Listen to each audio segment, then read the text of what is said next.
Welcome to my channel XY Biology Academy. In this experiment, we will evaluate the effectiveness of different hand washing techniques in reducing microorganisms on the skin. Our hands constantly come into contact with contaminated surfaces, allowing microorganisms to accumulate throughout the day. These microorganisms are mainly divided into two groups. The first is resident flora, which permanently lives on our skin and usually protects us from harmful microbes. Because these bacteria are located deep inside hair follicles and oil glands, they are difficult to remove by normal washing. The second group is called transient flora. These microorganisms are picked up from contaminated surfaces and remain on the skin only temporarily. Unlike resident flora, transient flora can be removed by proper hand washing and is responsible for the transmission of many infectious diseases.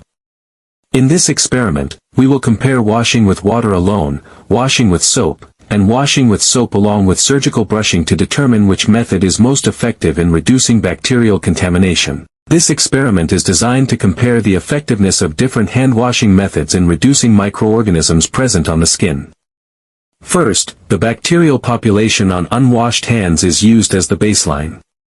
The hands are then washed using three different methods: water alone, soap alone, and soap combined with a surgical hand brush. After each treatment, bacterial samples are collected and cultured on nutrient agar plates. Following incubation, the bacterial growth is compared to determine which hand washing method removes the greatest number of microorganisms. The results help demonstrate the importance of proper hand hygiene in preventing the spread of infectious diseases.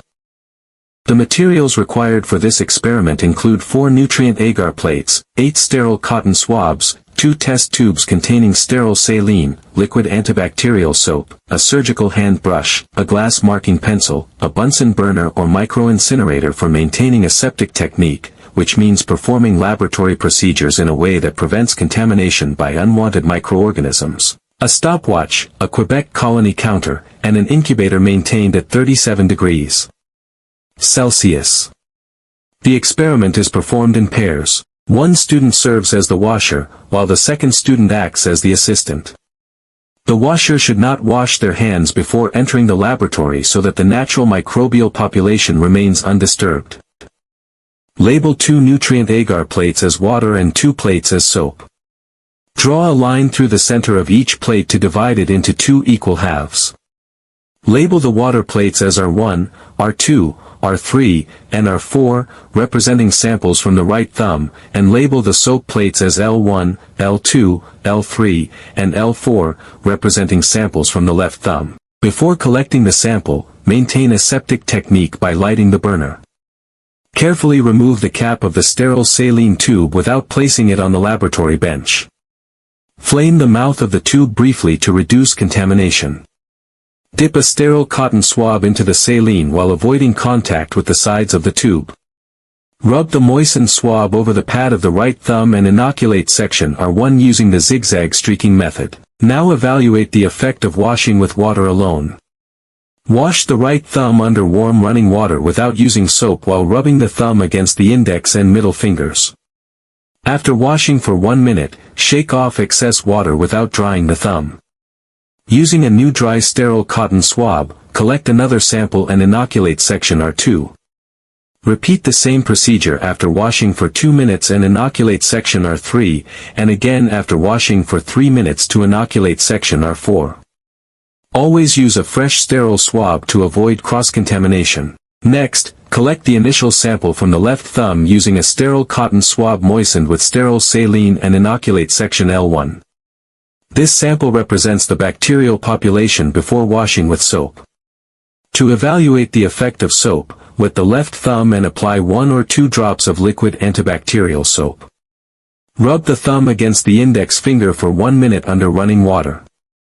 Rinse thoroughly, shake off excess water, and collect a sample using a dry sterile swab to inoculate section L2. Repeat the procedure for 2 minutes using soap along with a surgical hand brush. The assistant should moisten the brush with sterile saline before adding soap. Collect another sample and inoculate section L3. Repeat the same procedure for 3 minutes and inoculate section L4. Place the surgical brush with its bristles facing upward on a clean paper towel between washings to prevent contamination. After all inoculations have been completed, invert the nutrient agar plates to prevent condensation from dripping onto the agar surface and incubate them at 37 degrees Celsius for 24 to 48 hours. After incubation, observe the bacterial growth on each section of the agar plates and record it as 0 for no growth, 1+ for slight growth, 2+ for moderate growth, 3+ for heavy growth, and 4+ for maximum growth.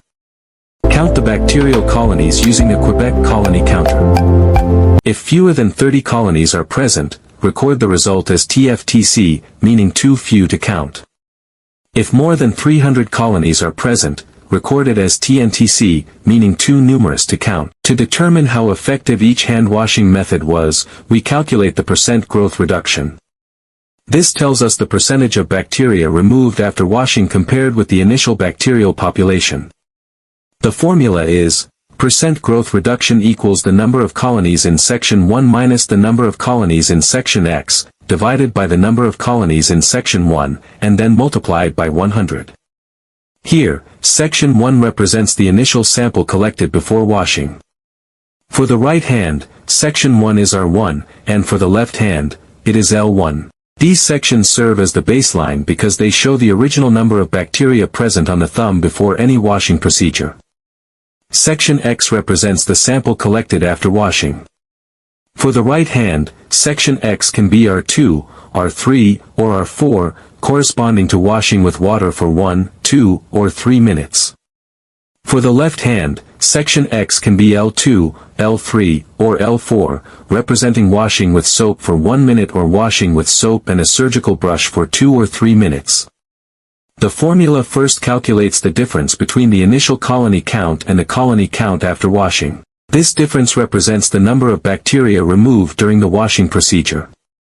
Dividing this value by the initial colony count converts it into a fraction of the original bacterial population, and multiplying by 100 expresses the result as a percentage.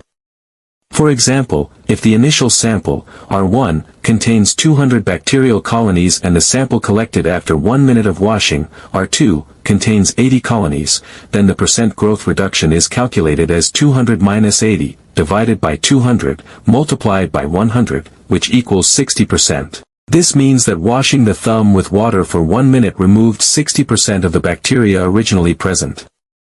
A higher percentage growth reduction indicates a more effective hand washing method, while a lower percentage indicates that more bacteria remained on the skin after washing. In conclusion, this experiment demonstrates that proper hand washing is one of the simplest and most effective ways to reduce microorganisms on the skin. While washing with water alone removes some transient bacteria, the use of soap provides much greater microbial reduction. The highest level of bacterial removal is achieved when soap is combined with a surgical hand brush. These findings emphasize the importance of proper hand hygiene in preventing the spread of infectious diseases, particularly in healthcare and microbiology laboratories.